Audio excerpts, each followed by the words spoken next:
tentar falar aqui mais perto do microfone, a pedido.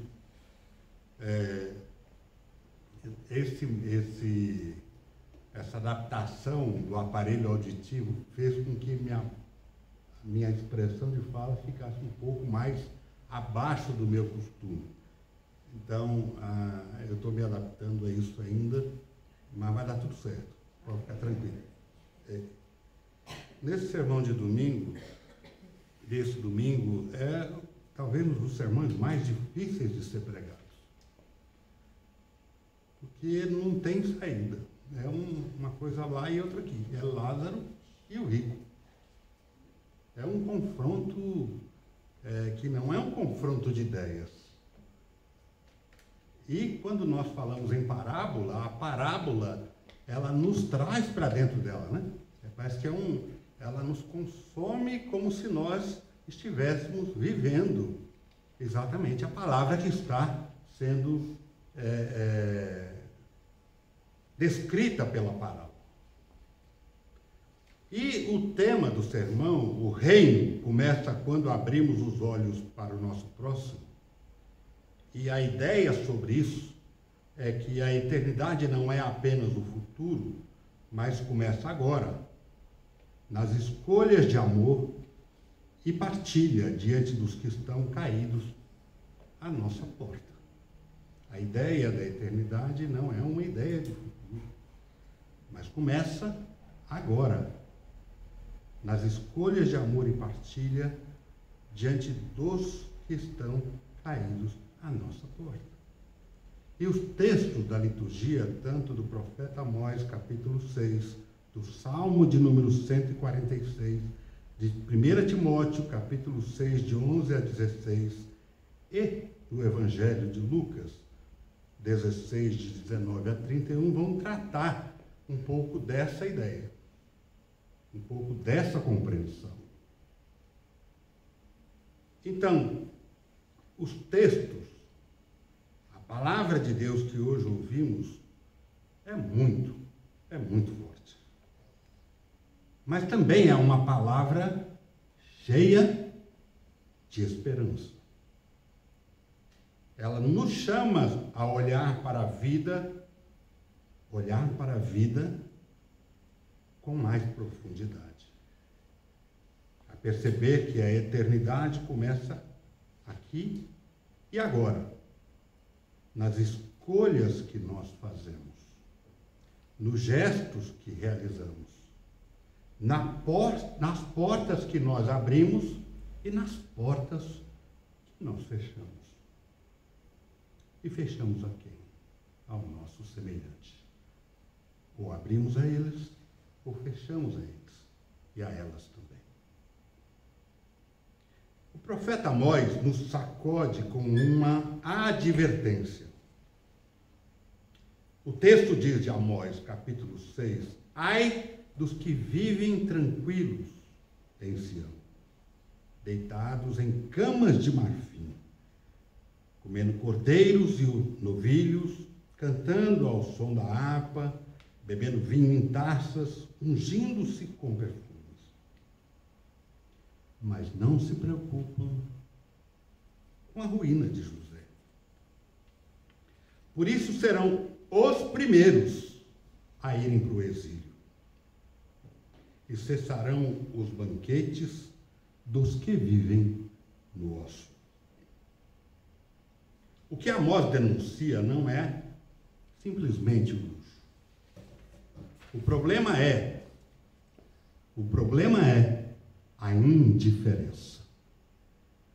A indiferença é viver como se a dor do povo ou do meu semelhante não tivesse nada a ver comigo. É fechar os olhos para o sofrimento dos outros. E o profeta Amós mostra que essa indiferença tem consequências, cedo ou tarde.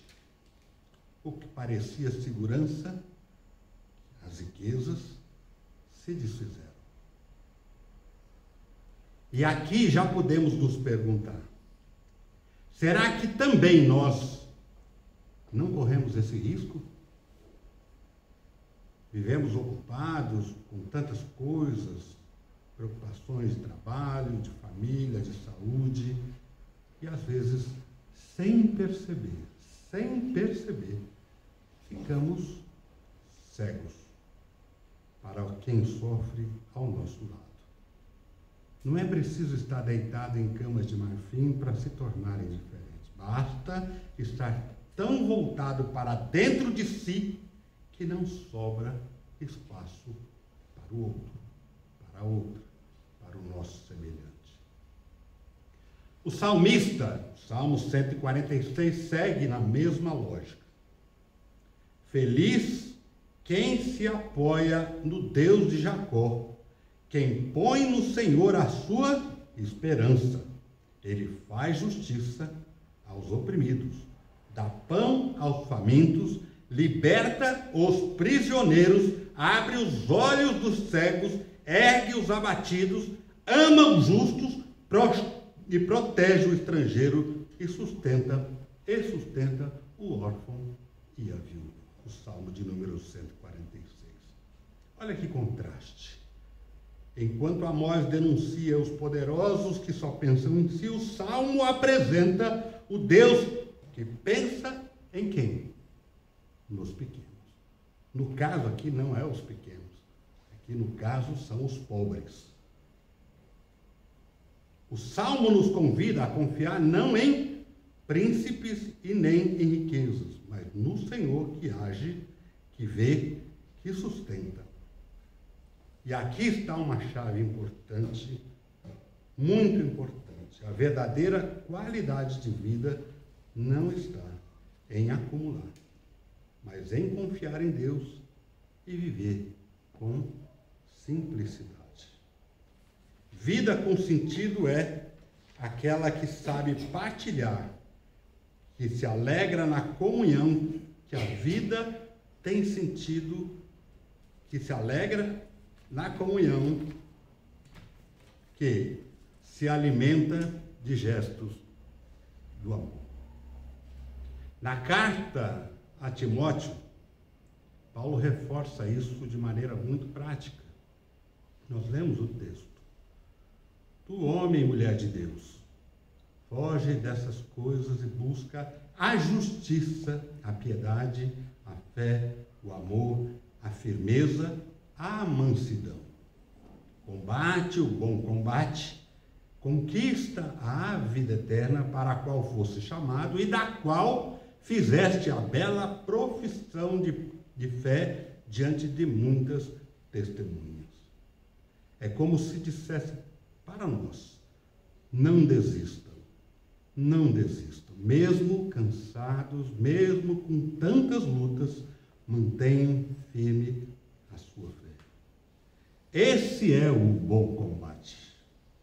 O combate de quem não se entrega ao desânimo, mas continua acreditando no Deus que chama pelo nome. Pelo nome. E então, nós chegamos ao Evangelho. Jesus nos conta uma parábola e, como toda a parábola, nos coloca dentro dela. Ela nos mostra dois personagens, dois destinos e um grande contraste.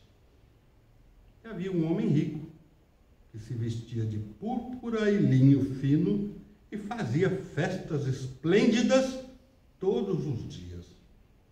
E um pobre, chamado Lázaro, cheio de feridas, ficava caído à sua porta querendo matar a fome com as sobras que caíam da mesa do rico.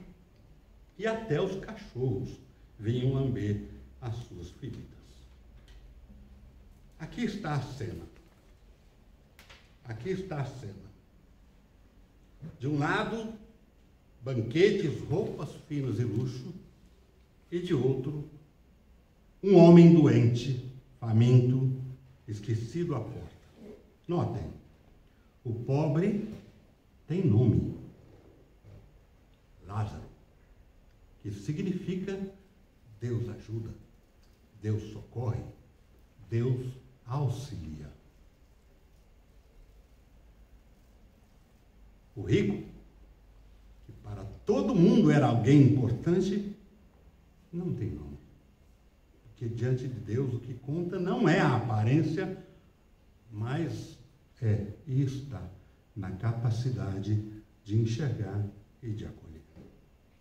A parábola continua transcorrendo, dizendo: o pobre morreu e foi levado pelos anjos para junto de Abraão. O rico também morreu e foi sepultado, e no lugar dos mortos, em meio aos tormentos, o rico ergueu os olhos e viu de longe Abraão e Lázaro junto dele. Tudo se inverte. Aquele que parecia esquecido agora é acolhido. Aquele que parecia seguro agora está em tormento. E o rico pede socorro. Pai Abraão, tem piedade de mim. A palavra é compaixão. O pedido do rico. Manda Lázaro molhar a ponta do dedo na água para refrescar a minha língua, porque sofro muito nessas chamas. A resposta em seguida vem como um golpe de verdade. Filho, lembra-te de que recebestes teus bens durante a vida, e Lázaro, por sua vez, só os males. Agora aqui ele é consolado, e tu és atormentado. E além disso, entre nós e vós foi posto um grande abismo. Por mais que alguém queira, não pode passar daqui para junto de vós, nem daí para junto de nós. O abismo que agora separa os dois foi cavado em vida. O rico construiu esse abismo todos os dias, cada vez que fechou os olhos para Lázaro. O inferno não começa depois. Ele já está presente na onde? Na indiferença que tornou o rico incapaz de amar. Jesus encerra a parábola com palavras decisivas. Se não escutam Moisés e os profetas, mesmo que alguém ressuscite dos mortos, não acreditarão. Ou seja, não precisamos de milagres extraordinários para mudar de vida. A palavra já foi nos dada. Os profetas já falaram. O Evangelho já nos mostra o caminho. O que falta? O que falta? É uma decisão. É decidir. Por isso, meus irmãos e minhas irmãs, essa parábola não é apenas uma história sobre o além. É um espelho colocado diante de nós.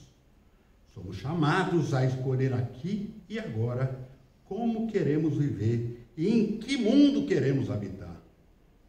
Se queremos viver cercados de abismos de indiferenças ou se queremos construir pontes de misericórdia, de amor, de compaixão. Pontes eternas. E a pergunta é muito concreta. Quem é Lázaro que está diante da nossa porta? Talvez seja um vizinho, uma vizinha, um parente, uma pessoa que precisa de companhia, talvez seja uma mãe da comunidade que luta para sustentar os seus filhos, talvez seja um jovem, uma jovem sem rumo, ou alguém da própria família que carrega uma dor escondida. E a parábola hoje nos faz enxergar. Nos faz enxergar e dizer que a vida tem sentido quando ela é vivida em simplicidade e compartilhamento. Qualidade de vida não é ter muito, mas viver com paz, comunhão e dignidade. Não é só acumular, mas cultivar relações de amor. Quando enxergamos e acolhemos o outro, já estamos vivendo a vida eterna. Por isso a palavra de hoje é convite e desafio. confiar no Deus que nunca esquece dos pequenos, viver a fé como bom combate com perseverança e amor e abrir os olhos para os diversos Lázaros que estão diante de nós e redescobrir a simplicidade como um caminho para viver. Que a nossa igreja, que esta comunidade seja um lugar onde ninguém fique esquecido à porta. Que aqui possamos todos e todas experimentar um pouco do reino que já começa entre nós. E cada gesto de misericórdia, cada prato partilhado, cada visita feita, cada oração proferida, cada mão estendida seja tijolos da eternidade. Que já vamos construindo agora. E que o Senhor nos dê olhos para ver, mão para servir, coração para amar. E que possamos viver desde já a vida eterna que Ele nos prometeu e continua prometendo. Lembrem-se que a ideia é que a eternidade não é apenas o futuro, mas começa nas nossas escolhas agora, nas escolhas de partilha, nas escolhas de amor, diante de todos e todas aqueles que estão, não só à nossa porta, mas estão ao nosso derredor. Essa é a reflexão de princípio do tempo comum que Deus nos coloca como desafio para vivermos como igreja. E a pergunta, reverendo Daniel, a sua lição de escola dominical, aquilo que nós falamos sobre compaixão. Ter compaixão é a razão de ser da igreja. E deverá ser a razão de ser de todas e todos nós. Por quê? Porque nisso está expresso a presença de Deus. Nisso está expresso a nossa resposta a Deus de amor. Nisso está dito qual é o nosso testemunho verdadeiro em relação àquele e àquelas que vivem ao nosso redor. E o reino de Deus se inaugura. Quando ele fala, ai os ricos, coloca de forma genérica. Mas aqui ele chama pelo nome. É Daniel, é Sabanai, é Dona Elizabeth, é Roberto, e vão colocando os nomes. E esse que chama pelo nome é quem nos leva a diminuir desde já o abismo entre a nossa esperança e a nossa vida, que nós acreditamos ser sem tempo, eterno. Rubem é o fundador dessa igreja, dizia isso. O tempo, o lugar onde o tempo está ausente. O tempo foge. E é para isso que construímos as relações da nossa vida e o nosso testemunho de fé como igreja e povo de Deus. Deus nos abençoe. Amém.